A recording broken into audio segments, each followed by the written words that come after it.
Olá, uma boa tarde para você nesta quarta-feira, 28 de agosto. Confira agora os principais destaques do nosso TVC1. Relatório da Organização das Nações Unidas alerta sobre a rápida elevação do Oceano Pacífico. Carreta da Inclusão chega ao Gama com serviços para pessoas com deficiência. No estúdio, nesse agosto lilás, vamos conversar com a doutora Jane Klebia, deputada distrital que acaba de ser eleita presidente da Comissão dos Direitos da Mulher para 2025 e 2026. Essas e outras notícias você confere agora. O TVC1 está no ar.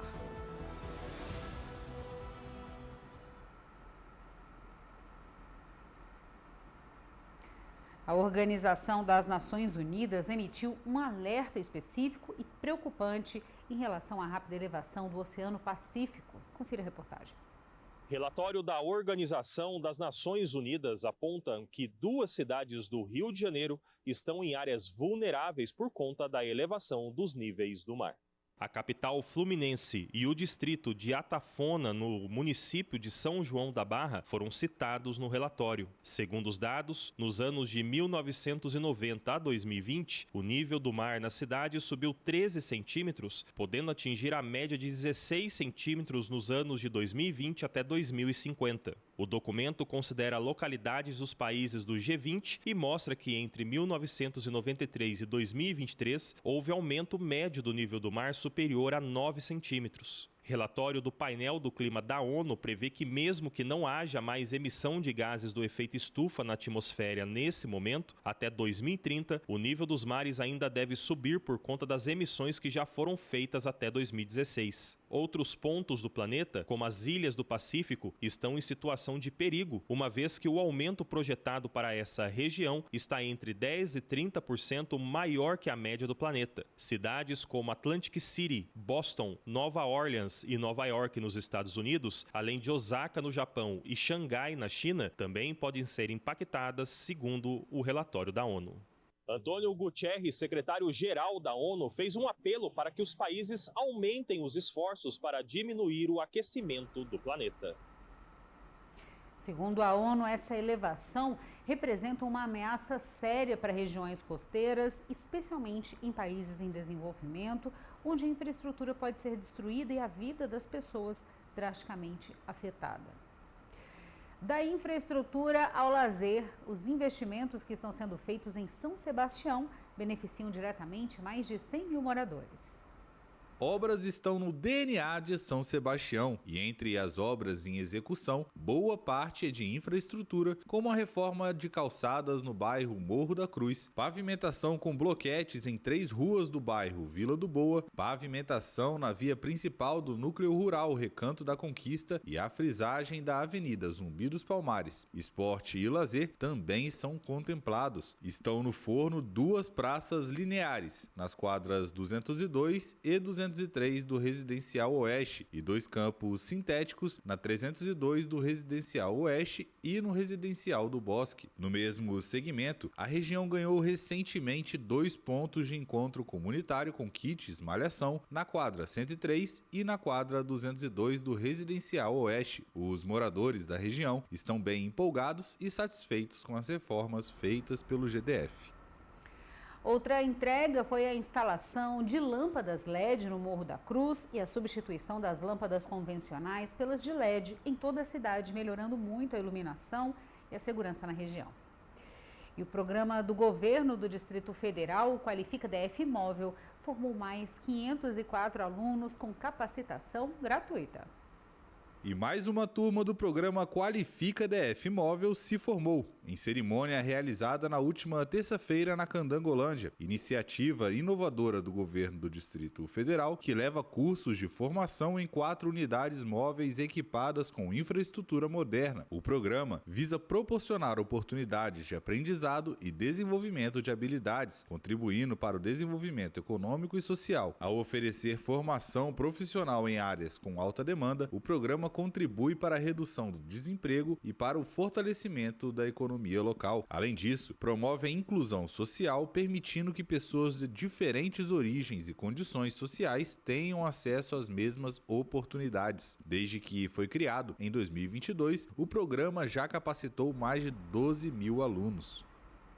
Para concorrer às vagas do Qualifica DF Móvel, o candidato precisa ser brasileiro nato ou naturalizado ou estrangeiro em situação regular no país, ter mais de 16 anos e ser beneficiário do seguro-desemprego, desempregado, trabalhador informal ou cidadão idoso de até 70 anos. E vamos agora para o nosso giro pelo Brasil para conferir outros destaques desta quarta-feira. O Instituto de Pesquisa Ambiental da Amazônia identificou que mais de 80% dos mais de 2 mil focos de incêndio em São Paulo foram registrados em áreas de agropecuária. A cortina de fumaça, que tomou conta de dezenas de municípios, se formou em apenas 90 minutos. O número de queimadas no estado superou a quantidade de incêndios na Amazônia inteira. A Polícia Civil prendeu mais 2 pessoas suspeitas e, ao todo, 6 foram detidas pelo crime. O presidente Lula vai pedir aos governadores que proíbam o uso do fogo para manejo de terra durante períodos de seca. A companhia aérea Latam demitiu os 3 pilotos que estavam na cabine de comando da aeronave que bateu a cauda ao decolar do aeroporto de Milão em um voo com destino a Guarulhos em julho desse ano. Uma investigação da autoridade de avaliação italiana apontou que o incidente ocorreu porque dados errados foram inseridos no computador de bordo. Em nota, na época, a Latam lamentou o episódio. Ninguém ficou ferido no acidente. O presidente Lula vai anunciar o início do alistamento militar feminino voluntário hoje na cerimônia de comemoração dos 25 anos do Ministério da Defesa no Clube do Exército. Segundo a pasta, na solenidade também vão ser agraciadas com a Ordem do Mérito da Defesa 246 personalidades civis e militares e 3 instituições militares. As Forças Armadas atualmente recebem mulheres em seus quadros a partir dos cursos de formação de suboficiais e de oficiais. Segundo o último relatório do Observatório Brasileiro das Desigualdades, pelo menos 12,5% das mulheres negras estão em situação de insegurança alimentar moderada e grave. O documento foi divulgado ontem em evento na Câmara dos Deputados na capital federal. A insegurança alimentar moderada é aquela que os cidadãos têm dificuldade para conseguir alimentos, já a grave refere-se à fome. O relatório também apontou queda de 40% das pessoas em extrema pobreza. E no próximo bloco, segundo dados do TSE, cresce o número de eleitores jovens aptos a votar nas eleições municipais de outubro. Mas antes de ir para o intervalo, a gente dá uma olhada lá fora no trânsito desta quarta-feira. Na tela, túnel Rei Pelé, sentido Ceilândia. A gente volta já.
E olha só que dado interessante. O número de jovens brasileiros de 16 e 17 anos aptos a votar nas eleições municipais de outubro cresceu consideravelmente em comparação a 2020. Dados do Tribunal Superior Eleitoral apontam aumento no número de jovens de 16 e 17 anos aptos a votar nas eleições municipais desse ano. O crescimento foi de 78% quando comparado com o pleito de 2020. O voto é obrigatório a pessoas com idades entre 18 e 70 anos e, ainda assim, os mais de 1.800.000 eleitores adolescentes atualmente representam mais de 1% de todo o eleitorado brasileiro. Nas eleições de 2022, onde foram escolhidos os deputados, senadores e presidente da República, o alistamento foi ainda maior, com mais de 2 milhões de jovens, sendo mais de 51% em comparação com as eleições de 2018. A faixa etária de pessoas acima de 70 anos, aptas a votar neste ano, também registraram um crescimento, chegando a 23% se comparado às eleições de 2020, totalizando quase 10% de todo o eleitorado do Brasil. O Tribunal Superior Eleitoral ainda destacou que as mulheres são a maioria dos votantes nessa eleição. Dos mais de 5.500 municípios onde o pleito vai ocorrer, mais de 3.400 têm mulheres como maioria, sendo 6 em cada 10 eleitores. Outro aumento registrado ocorreu entre os eleitores que passam a usar o nome social no título de eleitor, superando a marca de 41 mil. Eleitores que declararam algum tipo de deficiência ou mobilidade reduzida também cresceram nesse pleito em 25%. Quanto à escolaridade, boa parte tem ensino médio ou fundamental completo. O estado de São Paulo possui o maior colégio eleitoral do país, ao mesmo tempo que tem a cidade com a menor quantidade de eleitores. O município de Borá possui 1.094 votantes. O eventual segundo turno está marcado para 27 de outubro, mas somente em cidades com 200 mil habitantes ou mais e na qual nenhum candidato tenha conseguido maioria absoluta dos votos. A carreta da inclusão chegou ao Gama e vai ficar no Bezerrão até amanhã com serviços para pessoas com deficiência.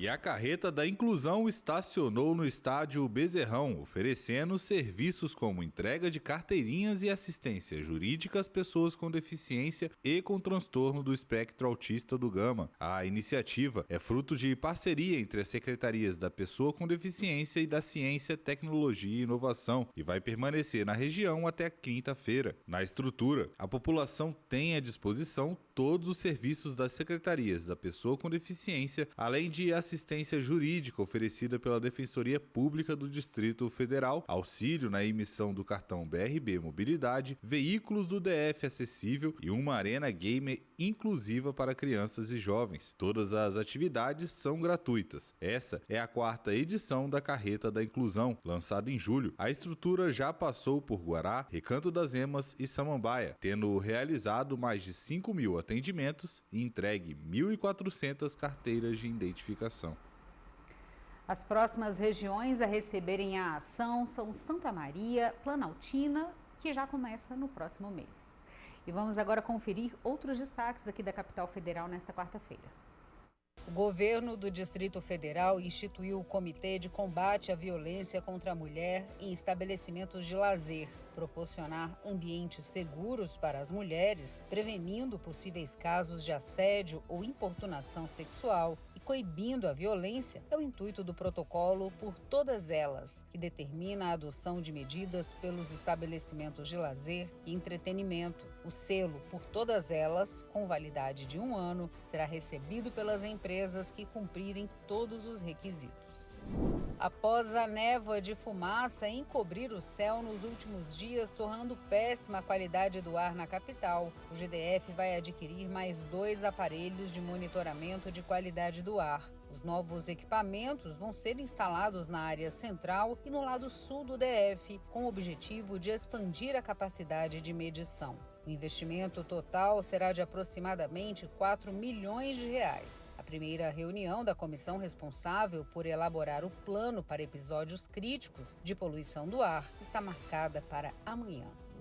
A Secretaria de Esporte e Lazer do Distrito Federal informou que as aulas nas 12 unidades dos Centros Olímpicos e Paralímpicos vão ser retomadas nesta quarta-feira. As atividades haviam sido suspensas em decorrência da fumaça vinda de outros estados, prejudicando a qualidade do ar em todo o DF. De acordo com o último boletim divulgado pelo Instituto Brasília Ambiental, as condições da qualidade do ar na capital, apesar de ainda haver névoa seca, vêm apresentando melhoras.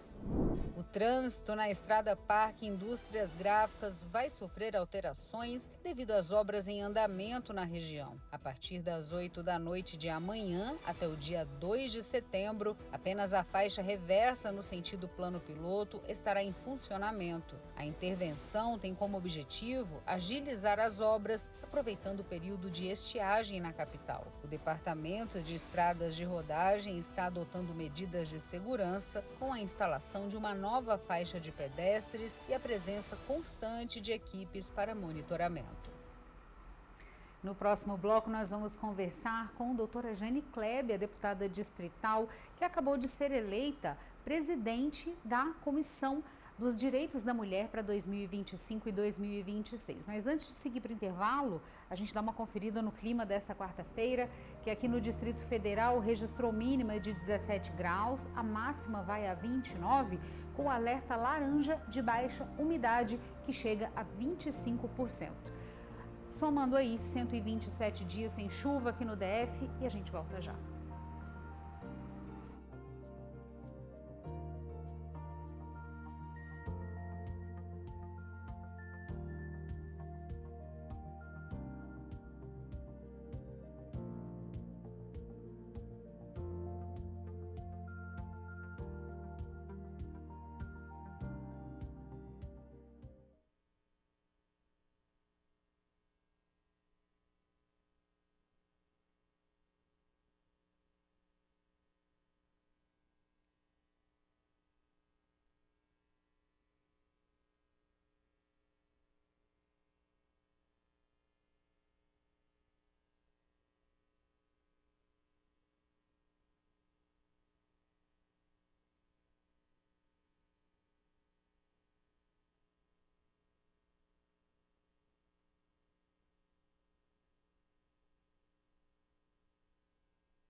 E no nosso TVC Entrevista hoje, nós vamos receber a deputada distrital que foi eleita procuradora da mulher na Câmara Legislativa em 2023 e presidente da Comissão de Segurança, cargo que ainda ocupa, além de ter sido eleita também presidente da Comissão dos Direitos da Mulher para 2025 e 2026. Eu estou falando da doutora Jane Clébia. Seja muito bem-vinda, deputada, novamente aqui.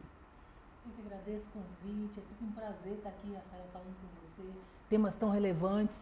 E vamos falar um pouquinho do direito da mulher. Acredito que esse finalzinho do Agosto de Lilás, acho que traz um momento de retrospectiva, né? A gente vê o que foi feito ao longo do mês e as proposições aí para frente. Deputada, inclusive era justamente por esse caminho que eu ia começar, porque o Agosto Lilás, mês de conscientização, né, da violência contra a mulher, e é uma pauta que você já preside há muito tempo, que está justamente também aniversariando a Lei Maria da Penha, né? Um encontro de situações, e você agora presidindo também essa comissão. Eu queria que você falasse um pouquinho sobre essa ocupação agora desse cargo. Isso. 18 anos da Lei Maria da Penha, infelizmente tivemos nesse mês de agosto, tristemente, casos de feminicídio. Então esse é o combate que nós queremos, esse é o crime que a gente não quer ouvir falar, mas infelizmente ele ainda persiste em números menores que do ano passado. Acredito que já fruto dessas campanhas intensas que temos feito, das proposições legais que temos proposto na Câmara Legislativa, no sentido de cercar, de fechar todos os espaços aí para encurtar esse espaço do agressor, fazer com que a mulher se sinta mais confortável, incentivar as pessoas a fazerem denúncias. Então as proposições são nesse sentido, mas nós precisamos ainda mais, como as mortes infelizmente não cessaram, precisamos de ainda mais de envolvimento das pessoas. Uma estatística desse mês do 180, né, feito pelo governo federal, mostrou que houve um aumento nas denúncias. Então eu creio que o aumento em denúncia é porque nosso trabalho está funcionando, né? Vocês têm nos ajudado muito, trazendo essa pauta à tona, as pessoas estão mais conscientes de que realmente tem que se meter quando há violência, tem que fazer a denúncia. Então as denúncias precisam continuar e as mulheres precisam se sentir cada vez mais confortáveis para se colocarem na posição de vítima.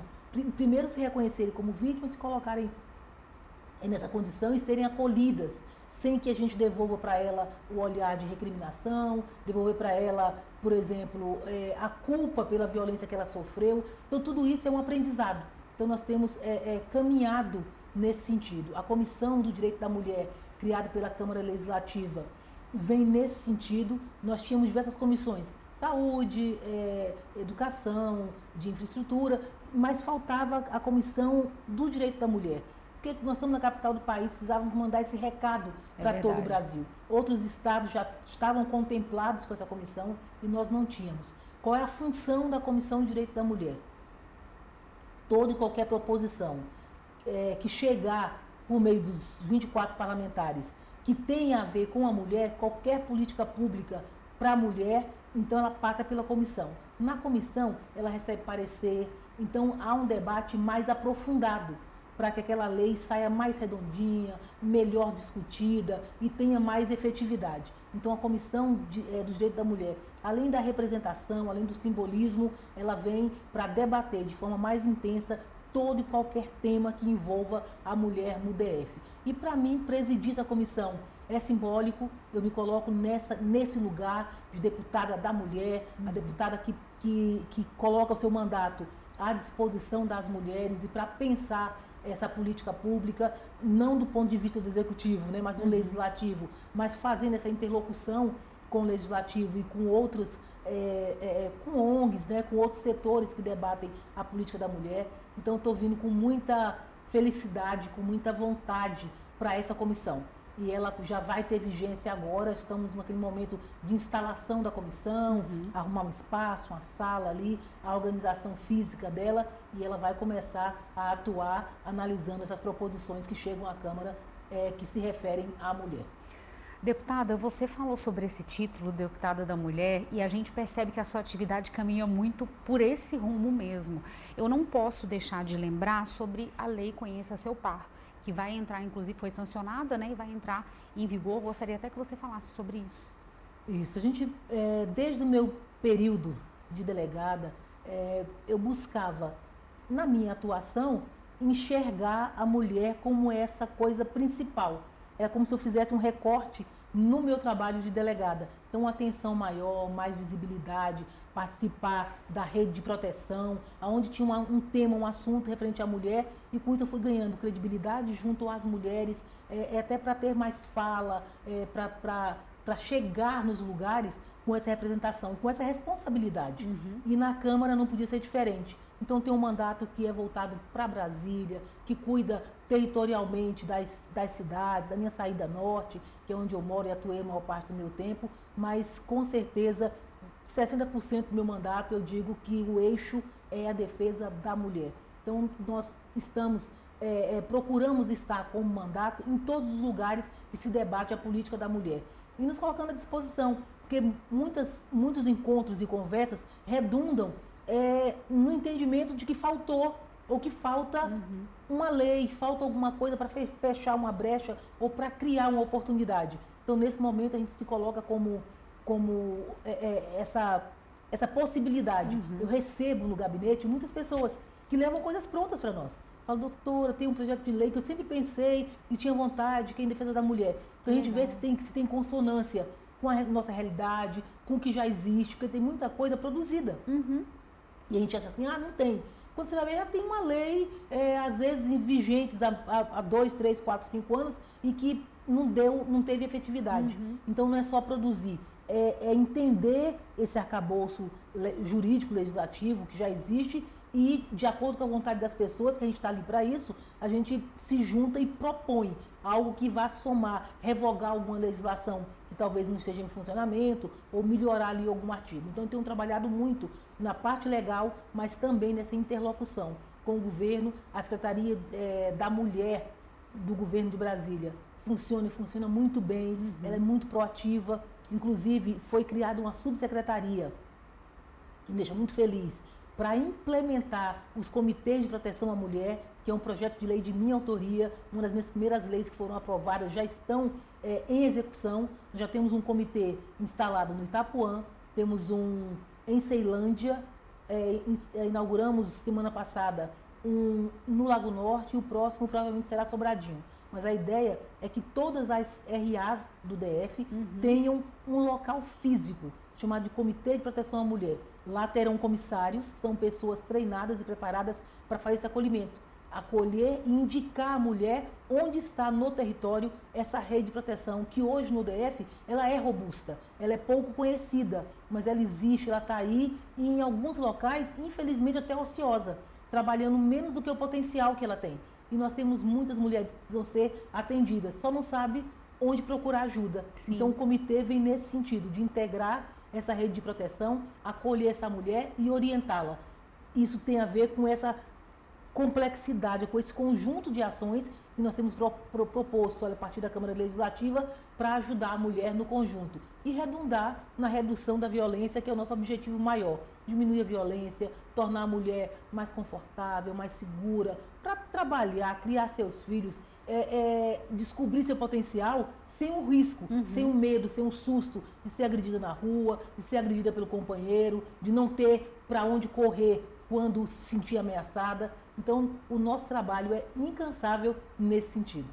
Deputada, você falou uma coisa tão importante, assim, de projetos que estão sendo colocados em andamento ou criados, ou coisas que já existem, mas as pessoas não têm o conhecimento. E isso já me leva até ao programa Educa por Elas, porque levar ao conhecimento e começando na escola é parte também desse programa, acredito eu, né, dessa redução da criminalidade contra a mulher. E aí eu queria que você já explicasse também um pouquinho sobre isso. Sim, quando a gente pensa a política de proteção à mulher, aí pensando na inteireza, o conjunto dessas políticas, aí eu tenho certeza, né, e nós temos certeza disso, de que passa pela educação.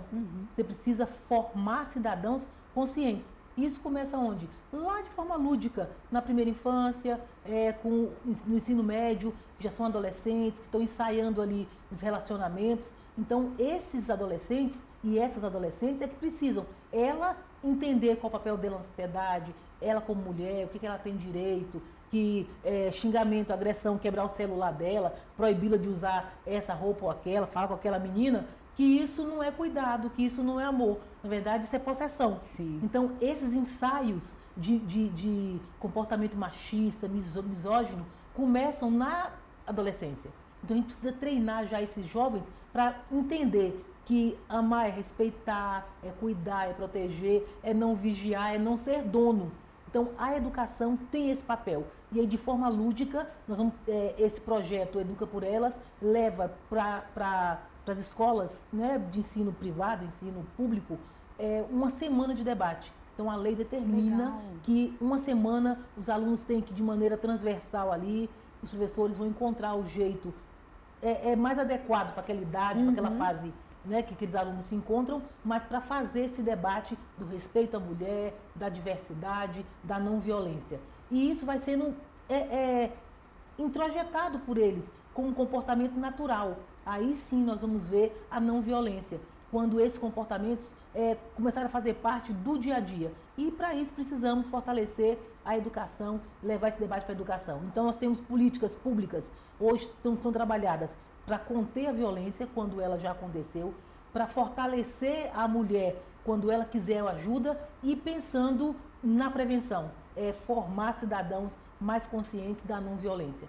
Então os nossos projetos de lei são nesse sentido, desse conjunto, olhar para a mulher como um ser integral e quais são as necessidades que ela tem. E buscar cercar mesmo a violência, cercar desde a educação até as políticas de combate à violência quando ela está instalada. Perfeito. Eu não posso deixar de lembrar aqui que seu trabalho também, além de permear todo esse campo aí em prol da mulher, também vai para o lado da economia, ciência, tecnologia e, inclusive, eu gostaria até de saber quais são as metas ou os planos já para esse semestre para inovação nesse sentido, deputada. Então, eu tive uma lei aprovada que está em fase, está no momento da regularização, né? O governador, ela foi vetada. Mas vetada, nós acreditamos que numa conversa que tivemos muito boa com o governo, mostramos que não havia motivos para o veto, né? Que foi apenas uma questão de entendimento equivocado. E aí o governo nos recebeu muito bem, ouviu nossos argumentos, então ela está naquela fase de regulamentação. Então a ideia é regulamentar essa lei que trata dos ambientes de inovação, onde tem um núcleo, onde tem um polo, onde tem um centro, para que esses setores sejam enxergados em Brasília. Dizer assim, o setor comercial sul, ali tem um polo de ciência, tecnologia e inovação. Nós temos lá o Biotic, né, que é o grande expoente quando se fala de ciência e tecnologia. Nós temos a Católica, temos a UNB fazendo ciência e tecnologia, que são as academias. Você tem ciência aqui no DF, até no zoológico, que fazem pesquisa genética. Nós temos o Hospital da Criança, que faz sequenciamento genético. Então, isso está em vários locais. A ideia da lei é organizar esses setores para que as instituições que fazem investimento em ciência e tecnologia olhem para Brasília e pensem, olha, Brasília está organizada. Lá tem os mais diversos setores, a gente pode, com segurança, fazer investimento em ciência e tecnologia. E aí sim, essas soluções que nós chamamos de base tecnológica vão vir para Brasília naturalmente. Brasília é pequenininha, se você olhar no contexto do Brasil, é um quadradinho. É perfeito para que a ciência e tecnologia se instale e se expanda. Por quê? Ciência e tecnologia não precisa de espaço. O valor é agregado, né? Em uma sala você consegue colocar uma grande empresa que atua no Brasil todo, recursos de milhões. E é isso que a gente precisa. Então, desenvolver a robótica, levar isso para as escolas. Inclusive, tem um projeto de minha autoria que trata de uma semana de robótica nas escolas públicas. Aí você pergunta, para quê? Para que os adolescentes se envolvam, peguem gosto, né, pela ciência, pela tecnologia, e entenda que hoje ela é inafastável de nossas vidas. Então também a escola, que é esse local, que é esse laboratório, né, que treina os jovens para a vida, vão levar a ciência e tecnologia para essa meninada, porque eles é que estão inteligentes, estão crescendo, têm muita vontade e já vão para a vida adulta preparados e realmente colocando na vida deles uma possibilidade a ciência, tecnologia e inovação. Então é outra vertente do meu mandato, trabalhar ciência, tecnologia e inovação, buscar esses recursos para o DF, que a ideia é que a gente consiga mudar essa base econômica do DF, que hoje é muito focada no fundo constitucional. É dinheiro que vem do governo federal, então o DF, nós tivemos um risco, um susto ano passado, quando quase perdemos o fundo constitucional e nós ficamos assustados. O que Brasília vai fazer se não tivesse recurso? Nós temos a ciência, tecnologia e inovação que está madura aqui no DF, esse setor produtivo, as academias estão muito prontas para que a gente consiga transformar esse setor da ciência e tecnologia num setor de economia forte para o DF. Então o mandato também se preocupa com essa área de ciência, tecnologia e inovação. Estou levando para a educação e tenho conversado com esse setor produtivo para que a gente consiga, junto com a Secretaria de Ciência e Tecnologia do DF, né, o secretário Léo Reisman, muito proativo, é inteligente, tem disposição, boa vontade para o diálogo. Nós temos conversado para que realmente a gente consiga colocar o DF também nesse setor, ciência, tecnologia e inovação, como uma possibilidade econômica para nós, para gerar emprego, gerar renda, empreendedorismo, criar oportunidade para nossas mulheres, para os nossos jovens. Então, é um espaço muito rico de muitas possibilidades. Eu tive essa experiência quando fui procuradora jurídica da FAP, em 2013, 2014. Então, ali eu já alimentei meu coração. Quando eu tiver a oportunidade, é isso que eu quero fazer, que eu quero ajudar o DF nesse setor. E agora, como parlamentar, eu tive a oportunidade de buscar academia, setor produtivo, mais os órgãos governamentais, que é chamado a tríplice hélice, né? É juntar governo, academia, setor produtivo. Então, me sentei com todos eles e hoje, há muitas mãos, nós temos construído a legislação e fazendo essa animação necessária para que os outros estados, esses setores nos enxerguem. Falou, Brasília está pronta para que as grandes empresas de ciência e tecnologia venham para o DF para criar oportunidades para os jovens, para nossas mulheres, para o nosso DF. Que legal, deputada. Eu vou pedir, inclusive, nós já estamos encerrando a entrevista, mas que você deixe uma mensagem aí para as pessoas que têm acompanhado sua atividade, inclusive com intensidade, porque eu te acompanho também nas redes sociais, eu vejo por todo lado, né, existe uma atuação, uma mensagem e para finalizar. Eu não posso deixar de falar para as mulheres, né? Nós estamos no Agosto Lilás, finalizando ele, mas que a campanha não se restrinja a esse mês, que esse interesse das pessoas em ajudar as mulheres, em deixá-las à vontade para denunciar, para sempre falar de acolhimento, de respeito. Então, essa é a minha palavra, para as mulheres não aceitarem menos do que elas merecem, né? Que é respeito, carinho, amor e proteção. E dizer para as pessoas que o meu mandato está à disposição de Brasília. Eu sempre, quando tenho oportunidade, deixo minha rede social, Doutora Jane DF. Então lá me encontram, podem sugerir, podem criticar, podem buscar formas de conhecer o legislativo. Né? O legislativo não pode ser conhecido só a cada 4 anos. Tem que observar mesmo o que os deputados estão fazendo, o que ele pode fazer para ajudar a sua comunidade. Então nós estamos ali de coração aberto à disposição. E agora presidindo a Comissão dos Direitos da Mulher. Então, Comissão de Direito da Mulher, doutora Jane, busquem nas redes sociais, estou ali com esse nome, doutora Jane DF, para saber o que eu estou fazendo e acompanhar e sugerir, para que a gente faça um mandato realmente em prol da comunidade. E agradecer a vocês. Lógico, vocês me dão sempre essa grande oportunidade de estar aqui, de falar do meu trabalho, de conversar com as pessoas. Te agradeço infinitamente. Nós que agradecemos, inclusive quero dizer que enquanto a doutora estava falando, doutora Jane, apareceu aqui, até o momento está aparecendo aqui o perfil, doutora Jane DF, que é o perfil da deputada, para que vocês possam acompanhar esse belíssimo trabalho que ela tem feito.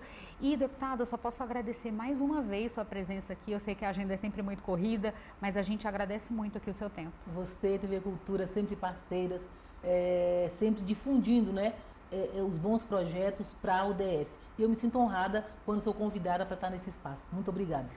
E eu quero agradecer também a você pela sua companhia e pela sua audiência e quero lembrá-los que a gente ainda se encontra hoje, porque às 18 horas eu vou estar por aqui com os principais destaques do dia no seu primeiro Jornal da Noite. Tchau.